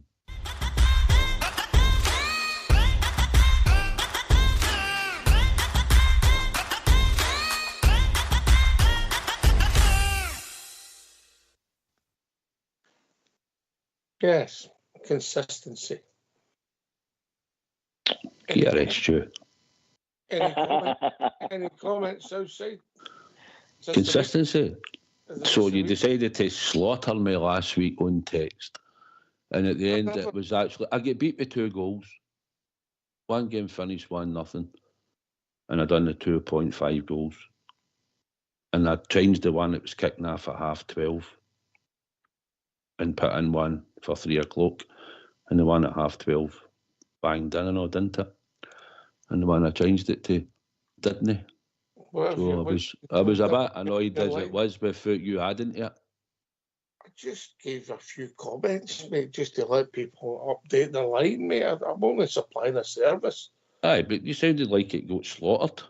Do you know what I mean? Never change your bet, mate. I know. He didn't say I was unlucky or anything in the text as well. He's slaughtering me everybody else. Do you know what I mean? You could have said, well, he's a bit unlucky, but nah. Yeah, but I heard there was a word that sounded like luck in it. Always next week, Rob. Hey, listen, I'm going to bow out here and give somebody else a go. Give somebody else a wee great talk to you again, lads. Great show. Aye. All right, Jim. All right, take it easy. Okay. See you later, lads. Thank you. See you later. Bye-bye. So, I said good luck this week, mate. Hope it starts for you. So, I'm going to ask you that same question, and it's a tricky one. You were, I don't mean, you show a wee bit more patience, I'll put it like that, than some people do. Where are we, mate? Where are we? Are you more frustrated about Sunday after that good performance last night, or is it gone? No, I think what the players showed last night, forgetting opposition, right? They showed an attitude and application, and we're all in there fighting for each other. And that actually turned into, we're saying there's a good 4, 5, 6 players, or at least four players that we're saying you could have picked close to man of the match. So that's the sort of standard that you've got to have on the park, that aggression, that determination, and all the rest of it. So that needs to be shown no matter who takes the park. The system against probably better teams, we might come unstuck at times, so we have to recruit better players. We've picked up another injury again when we're trying to get a bit of consistency into the squad. We might even have two come Sunday. Changing it, we don't really have the actual people as in strikers available at the moment. The number 10 position, I think we can always find a player to go in there.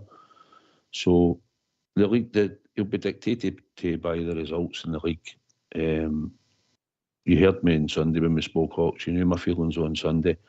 But I've just got to hope that we put a good performance in on Sunday, we get the result, and then we go up to Aberdeen and we make sure that night we get that win. And that maybe for a lot of the support that I've heard saying, oh, wait, we go to Aberdeen, wait, we go to Aberdeen. If we put in that determination and effort for all the players that we put in last night, that'll give us at least a right good chance on that night to make sure that we can get a win. So that's the standard that needs to be set, and it's by the players, Ox. So they need to be producing that level week in, week out, because that's what's expected for the support at Glasgow Rangers. Know what we got served up to us on the Sunday, standing in the terraces thinking that you just don't really give a shit. Basically, that's what it felt like. There's plenty of people fought it, and we said it when we came out. The players never tried a leg. The synergy going that it was back last night, if that makes sense, yeah. Well, I said wait to see during the week. I said wait till we'll see the reaction we get on Thursday. So it was a good reaction, was it no? But there's no many excuses for that bad performance now. They're gone. They've got to go. See, to be honest, if you probably think back, Hawks, early years, and even going back to when we were 1-9 in a row, we'd put in a performance like here or there before. It's other squads have done it. Mm-hmm. You know, there's many a game that we went to, turned up and been beat, even with good squads. But that just wasn't acceptable. The surface is different. It'll not allow you to play good football, and players might be worried about getting injured, and you're running at full pelt, and you get took out, and you can fall and we get all that. But you have to find a way of winning. And what I didn't see on the Sunday, like everybody else never saw, was that commitment, that running about, flying into tackles, making sure you were there for your mate next to you, and you were all fighting and battling, and we produced a bit of football. So that was all missing last week. But hopefully going forward, the players now have showed that what we seen last night is what we expect. So let's hope that they keep it up. Mm-hmm. Are you back with us, Rob? Yeah, I'm here, mate. Sorry about that. Good. Right, you've had time to think about it. We're turning our focus to Sunday. So we'll assume that Lawrence isn't going to make it.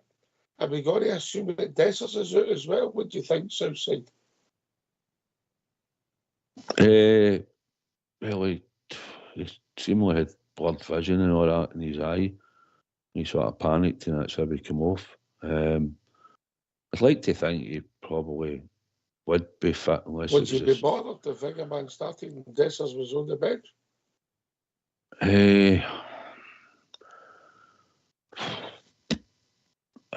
I think I would probably, I don't know. I would know what I'm no. I'll give the boy a shot. Right. I think he's still better probably coming on later in the game, even the last half hour. But it would be good to see him probably start and see how we go on. So he's had very little game time, so he should be fresh enough to go out and start for us and probably give you that big lump with the rest for a change. And you've answered the own question with your statement there. Right, so we're assuming that Dessers is unfit, and we're assuming Tom Lawrence isn't going to make it. Give us your team, Rob. Butland. Tavernier will start. Suter, Balogun, Yefty, Barron, Raskin, Tierney right. I think they'll play Diomande in the middle, Bajrami left, and Igamani up front. Southside.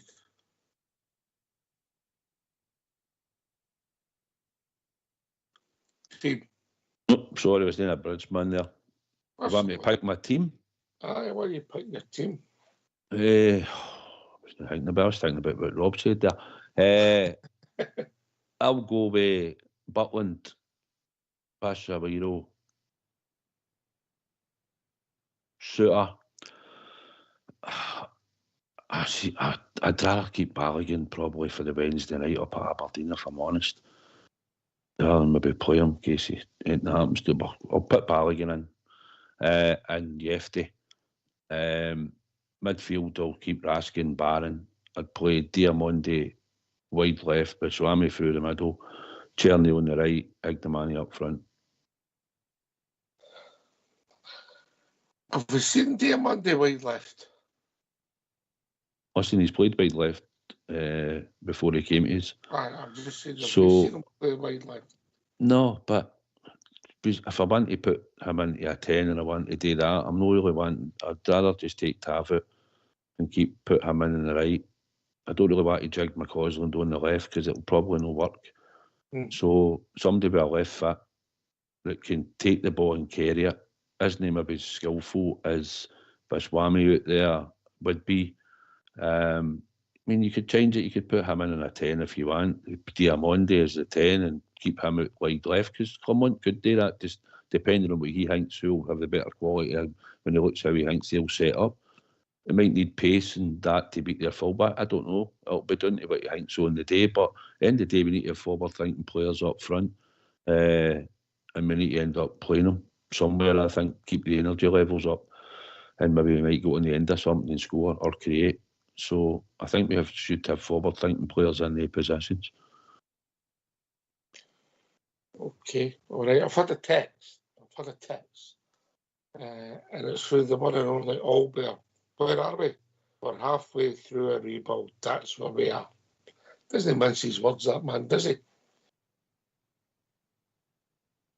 No, and he's correct. I'd say maybe less than halfway, if I'm honest. But he's closer to halfway than we are. In the complete article, that's for sure. No. But there's signs at times, and that's the frustrating thing. Anyway, AK's joined us. Evening, AK. Evening, boys. How we doing? I take it you can't read your text messages. Oh, I was asked to come in. Went above your head. You might not be staying for long then. One second you'll be gone. Not at all. Anyway, I enjoyed the game last night. Anyway, we'll be joined with Smurf. Evening, Smurf. Hi, Ox. Hi, everybody. I hope you're all having a good night. I just thought I'd phone up and I just ask there's a lot of people sort of, after last week's sort of debacle, we're 6 points behind, right? So calling for the manager's head, etc., etc. And I was just wondering, we've got to change of direction. We want to, which we've done, we've lowered the wage bill, lowered the age of the group, etc. Trying to get young players in that we can develop and then sell on. People don't seem to be happy that there's obviously going to be a sort of negative dividend for that initially, which is you're going to lose points, etc. So we're in a stage in our development. it's you're a guy about stats. How much do you think we've spent? And I don't know this. I'm literally sort of it's a serious question. How much have we spent since 2012 on transfers versus how much we've sold? And see that figure, whatever it is that no an indicator that we've got to stay this course? Yeah, it's a loaded question. I mean, take me a while, but I maybe if you give me a week on Tuesday, I'll maybe be able to. I don't mean that as a loaded question as being a sort of underhanded sort of. It's a genuine point. How much we've spent? I would reckon. I'll put it to you this way: our revenue for our incomings will be about minimum, and maybe even worse, 40% to what we'll put out. Exactly. And that's including your Big Bassy and Joe Aribo, which we get decent money for. We've spent and wasted a lot of money. So it's academic, my point. I mean, what I'm trying to say is we've got to stay this course. Irrespective of who the manager is, we've got to stay the course. Have a bit of patience. And have a bit of patience, aye.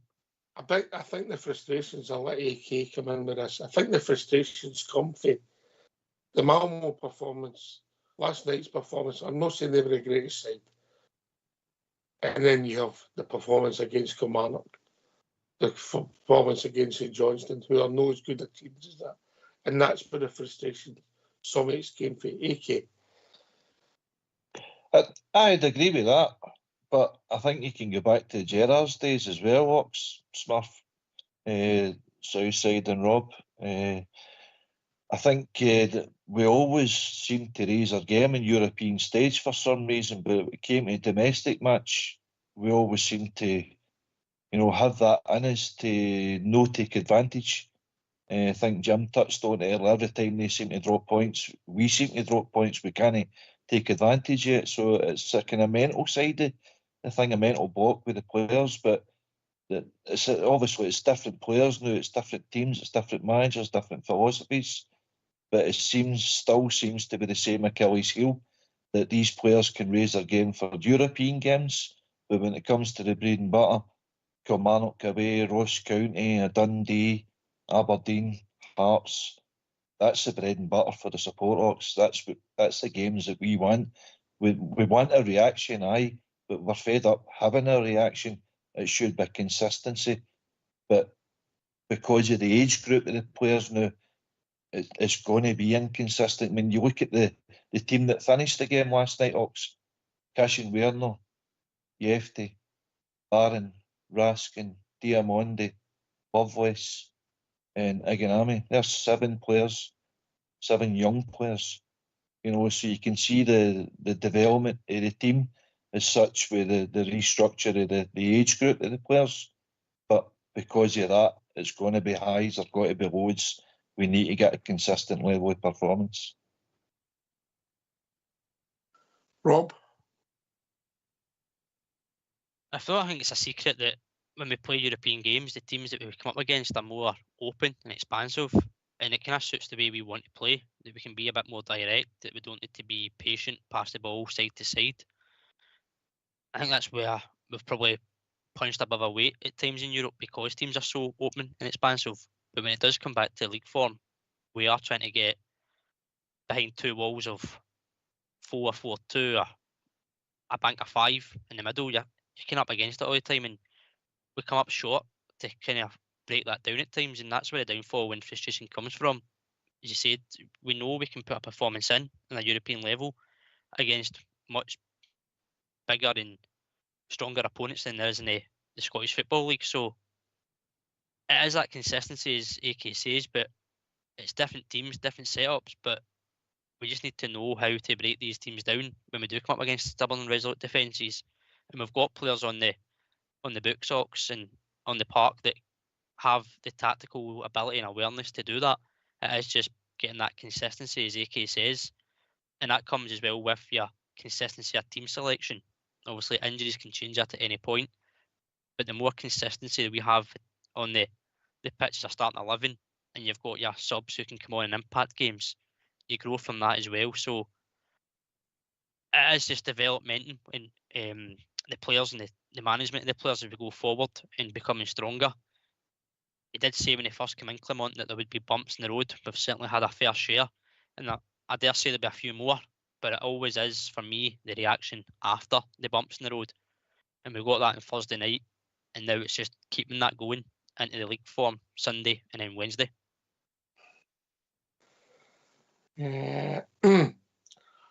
Southside, I take your point earlier on that, you know, sometimes you listen to people, we went 25 years and never lost a game of football, you know, that's not true. But I think the frustrations come from, it was the international break, we've not got a lot of people away in the internationals the way we had in the past. We've had a couple of weeks to get ready for a tricky surface. I'll give the team that. Obviously, the weather wasn't great for football, the wind. We didn't have the rain, but we had the wind. But it's the same for both teams. Yeah, they're used to it. And it was the way we lost the game of football. And that's what built up the frustrations, in my opinion. Except you lose games. Aye. You know? We will. And Alex, what AK said there is right. What we finished with on the part, the age group of the players. When they come to the club, they come to your club, and it's a machine. You've got to win every week, even if it's not possible. In some games where you might look at the opposition, you're still expected to win. And that's what it's been like. I mean, then when you win, you've punched above your weight like we've done a lot in Europe, carried the coefficient for Scotland for a long time. And we've done it because we've done well in Europe with how we played. Aye, you do get a bit more time, but you certainly get punished when you give the ball away in the wrong areas, and you'll concede goals in Europe. When we come to this league, it's about breaking them down. But these young boys that we're putting into the team and expecting just to deal with the demands week in, week out, the run of games we've got to now. Gefty, for talking sake, who we've just signed in, he's come in, now he's expected, he's like, I'm playing in Europe, which will be a big boost for him and all that. He's shown a good bit of quality. He's still a young boy and he's got to learn to be able to play these run of games because we're relying on him. And he's probably not played in a schedule like this before he came here. Diamondi will be the same. Barron didn't play a lot for Aberdeen, but we're playing him at the deep end and we're thinking he'll play the next 3 games and a bounce no bother. And his performances will be good. Raskin's been out, but we've got him in. So it's a big demand on these players to be able to play at their top form, at their peak all the time and win. That's what we'd expect from them today. They will in time as we form the team and the unit together, the more they play together. But we will have bumps in the road this season. And if the performance is as bad as it was at Kilmarnock, I accept to it, Craig, because I was raging myself. But the effort, the application and the attitude last night is what shouldn't go away for a Rangers team, regardless of who we're against. If they can keep that level up. But Sunday's different because they'll probably camp in. We have to get better at set pieces for corners and free kicks, because if we're no breaking a team down, that can win you games. And we're not very good at that at the moment. So that has to improve for us collectively as a team ops. If I'm honest, when I'm watching the games, there's some good and some bad. Smurf, you know, Jeffy has got something about him. Conor Barron is generally liked with the support. Barjami's shown glimpses. Cherney, people are saying that he's got assets. Is he going to win any 50-50 Cherney's? No, I don't think he is. But if you put the ball in the net like that, you get away. But we're short at centre half.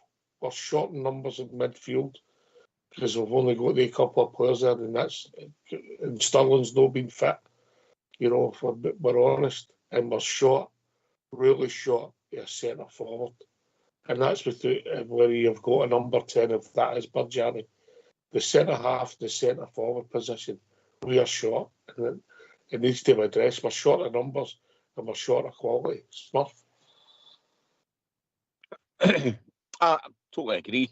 But I think, and you know, this isn't aimed at anybody in the panelists, or certainly I wasn't trying to be obtuse when it wasn't a loaded question as such. It was just a case of trying to illustrate a point that, you know, we needed a rethink and this guy's in for the long haul.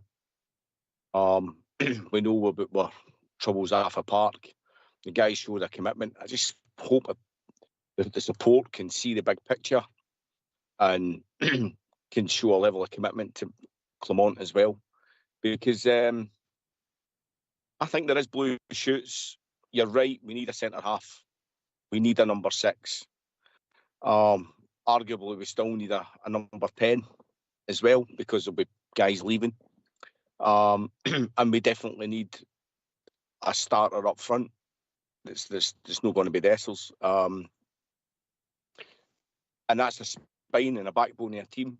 It's a programme of works that's in place, and there's going to be teething problems. We just need. I think we're going to have to accept a short-term loss for a long-term gain, for the health of the club. And I just hope he's given time, because it doesn't matter who comes in. The progress we're making and the road we're on is perpetual now. It's got to be financial fair play. You can't just expect guys to put millions in all the time. This is just how it is. This is the economics of the reality of Scottish football, and where we're at. This is the reality. It doesn't matter who's the manager, in terms of whoever comes in isn't going to get millions and millions and millions of pounds to go and spend. And even if they had it, they wouldn't be allowed to spend it. So we've got to carry on this road. And when you look at Jeffrey and you look at Connor Barn and you look at Cortez, when he came in, I think he scored, was it 4 goals in 7 games or 3 goals in 7 games? He's had his injuries, but you can see what he's trying to do, and I just think we need to stick with it. Well, only time will tell, mate. Only time will tell, and it is a results-driven business, AK, isn't it? Absolutely, mate. That's the difference between a business and a football club. There are bigger football clubs out there, Man United, for example. It's the punters can say and do what they want, but they've squandered millions, hundreds of millions on their teams. We're moaning about tens of millions, they're hundreds of millions. But if Clement doesn't get results, then if he doesn't show that he's willing to change his position, formations, and certain tough decisions that a manager should make, then he makes a road for his own back. But I seen differences last night, Oxford. I don't know about yourselves, but where I was sitting, you were always on about the big hole in the middle of the park. I never seen that last night at any stage of the game. The players were busy. Barn and Raskin, you've already said, they were in tandem with each other. If one was going for the ball, the other one was sitting. They were plugging gaps. They were starting attacks. We just looked more compact. I think the defence crept up to close the gap between that and the midfield, which was too big in previous games, and the midfield crept up to support the front line as best as they could. And I thought after the dodgy start with Butland, and again I'm the same opinion as Southside there. I'm watching it and like, that's a goal, there's nothing wrong with that.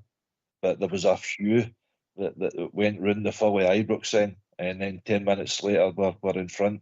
And then we really, when people say that they played an under-strength team, well, they brought in 5 subs in the second half to strengthen their team, and we still beat them 2-0 the second half. So I thought Albert was harsh, 6.5 out of 10. I think I was a 7.5 anyway. So it's a good place to start, but it means nothing unless we win on Sunday. And then again, a big compliment for Albert for a 6.5. Aye. Oh, listen, Albert's got standards. We've all got standards. We've all got our breaking points with the manager and this and that. But there's nothing wrong with having standards in that, as long as we can see, improvement on the park. So that's down to Clement, and it's down to the players to do that. Last night was a start. Let's hope we kick on again. But we've said that before, Ox. Aye, you need to kick on. Southside, we know Albert's tough. Remember that goal he had at Fox, because his trousers were the iron perfectly. It was OTT, wasn't it? No, he wasn't happy at all, was he? Clocked it straight away, I know. It was just the way the light hit it. It was a bit OTT. But Look, I think we're actually short of players, if I'm really honest. When I start looking now, you're going to have a couple of injuries all the time, mate. You know, people are saying, oh, there's injuries. We've no got, like we've had in the past, but we've got Danilo, who's long-term, and we've ended up with Cortez, and then the other ones are walking wounded. That's always going to happen, especially the way the schedule's going to come. We're a wee bit short. We're a wee bit short of numbers, if I'm honest. But getting the numbers in, just getting a number in, you've got to be a certain quality, you know. Balogun, cover, seen it last night. You're not going to get that many games out of Leon, if you're honest. If you're really honest, Southside, you ain't, are you? No, listen, he's hardly been used, and I thought he might use him on the Wednesday night if proper.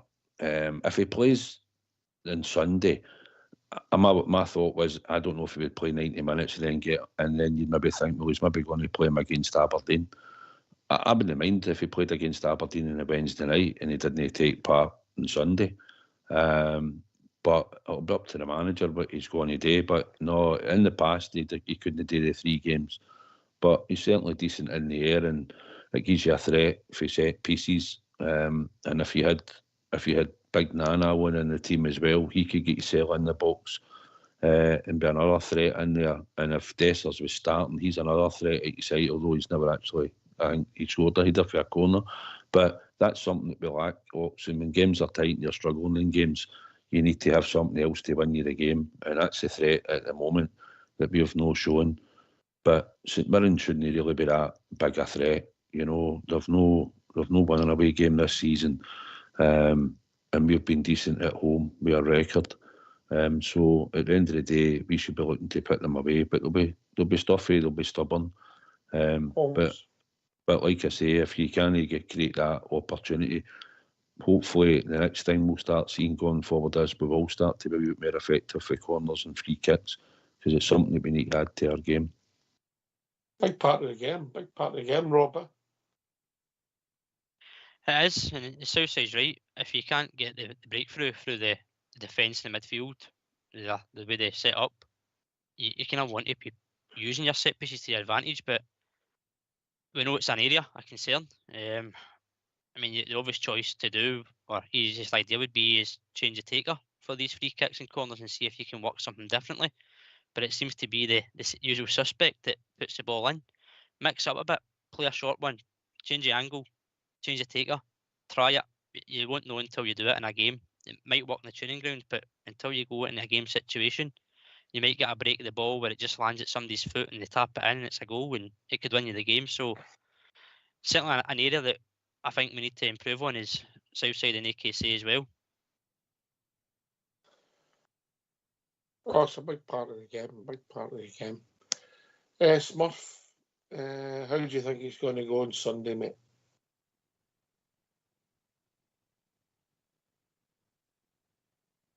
Oh. Sorry, I was stuck on the mute there. Sorry, how's it going to go on Sunday? Yes. I don't know. I think we'll freshen up the team. I think Diamond will come back in. I think we'll start with Proper again. And other than that, I don't think there'll be much change in terms of personnel. I'd like to see Igamani getting some more minutes, and maybe young Lovelace. I think they'll start the big Dessers up front. And I just hope we come out the blocks really, really, really quick. Try and get a couple of goals early in the game just to settle on the nerves of the punters. And it also allows us maybe to make some changes later on in the game, you know. So hopefully, fingers crossed, that's what I'm looking for. Irrespective of the personnel, I want us to come out the blocks rapid and blow them away early doors so we can get younger boys minutes. All right. I'm a simple man, as you know, AK. I'm just looking for the same performance as last night. Simple. That would be lovely. Same result as well, same scoreline. I think it'll be more difficult than that, though. We all know what's coming. St Mirren's going to be a low block, 5-4-1 probably in their own half. But that first goal, that that early goal last night really opened up the game, and you get a crowd on side then, didn't you? And just like Smurf says, if we go 2-3 up, then we can, field the changes, get the boys on again, gear in more game time. So I think it'll be a difficult game, but if we score early, I think hopefully looking at a 3-0. If no, you could be a sticky 1-0 with a few grumbles. It's all about winning, but again, we're looking for performance. Right, last word for your good self, Robert. Good show tonight, mate. Good to be on with yourself and Southside. Looking forward to Sunday. Hopefully build on last night's performance and get the 3 points on the board, whether it be a win or a 3-0 victory. I'll go for 3-0 just to put a wee bit of icing on the cake. Cheers for having me, mate. Good as always. Always a pleasure, mate. Yeah. Matt Walker, Southside. Aye, 2-0. I think probably the perform. If we get a couple of early goals, I like more. But I think if it gets stuffy and that after the energy levels have all burnt off at the weekend and last night for the weekend, I think it could be stuffy, and 2-0 will take it. I wouldn't mind. No injuries in a 2-0 win. End of the day, we could be on the park on Sunday, mate, with maybe Dessers missing and Lawrence, and the other two along with Cherny that scored most of our goals this season so far. So we want other heroes to step up if they get selected to go into the team. So that was that. So thanks for having us on as always. Did you pick up that just before you go, mate? The team maybe give a red herring, it maybe Danilo might be on the bench. It's an option, I suppose. I know he's a good bit away for fitness. Did they maybe intimate that in his press conference? Did you pick that up? No, I never really picked it up, to be honest. All right. Okay, listen, mate. Always a pleasure. Yep, always. It's good to be on with Rob tonight as well. It was a good wee show. So thanks for having us on, and as always, one team, one crown, mate. Here. Thanks to Jim 115 for coming in and joining us. AK, who's popped in, and of course the one and only Smurf. Thanks to Rob and Rob and Southside for doing the show, Fox and Old School both for doing the technicals, everybody for listening. Rangers Radio will be back an hour before the kick-off on Sundays. We build up to a Rangers victory once again at Ibrox. Thanks for listening. Take it away, Old School boy.